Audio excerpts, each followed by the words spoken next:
because historically space is very capital intensive. It has historically been done by governments. Obviously, SpaceX changed the whole model. But we've seen it slow to scale, and now I'm starting to see it ramping up in what you're doing and other things. Talk to us about the automation and AI, how it's changing the economics in building and preparing for us in operating in space. Sure. Well, the key breakthrough the major breakthrough that SpaceX is hoping to achieve this year is full reusability. So no one has ever achieved full reusability of a rocket, which is very important for the cost of access to space.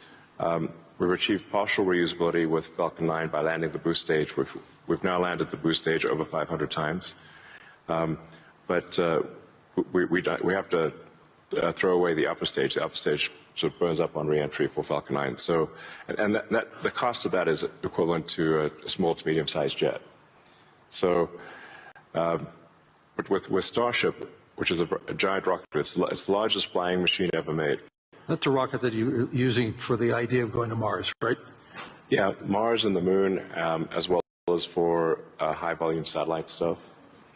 So, Starship, hopefully this year we should prove full reusability for Starship, which will be a profound invention because the cost of access to space will drop by a factor of 100 when you achieve full reusability.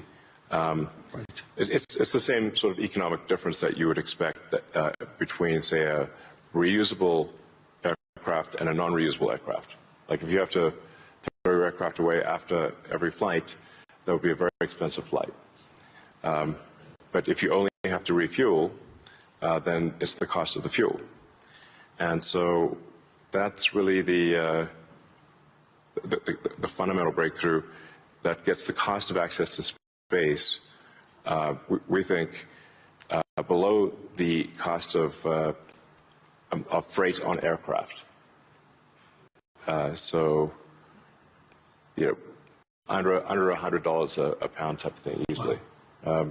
So it makes putting large satellites into space very low, very cheap.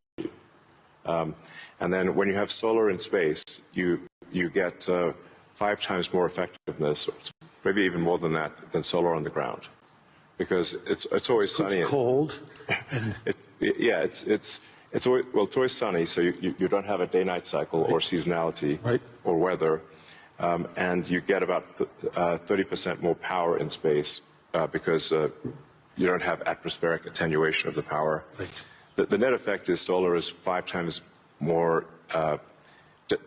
Any given solar panel will do 5 times more energy in space than on the ground. Is there any capacity in doing that and then taking that power and bringing it back to Earth? Is there any way of doing that, or you're just taking that power and utilizing it for the needs, like building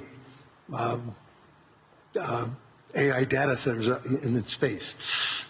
I think the case, it's a no-brainer for building solar-powered AI data centers in space, because as you mentioned, it's also very cold in space. If you're in the shadow, then it's very cold in space. It's just 3 degrees Kelvin. So you have solar panels facing the sun, and then a radiator that's pointed away from the sun, so it has no sun incidence, and then it's just cooling. It's a very efficient cooling system. So net effect is that the lowest cost place to put AI will be space, and that'll be true within 2 years, maybe 3 at the latest. Wow.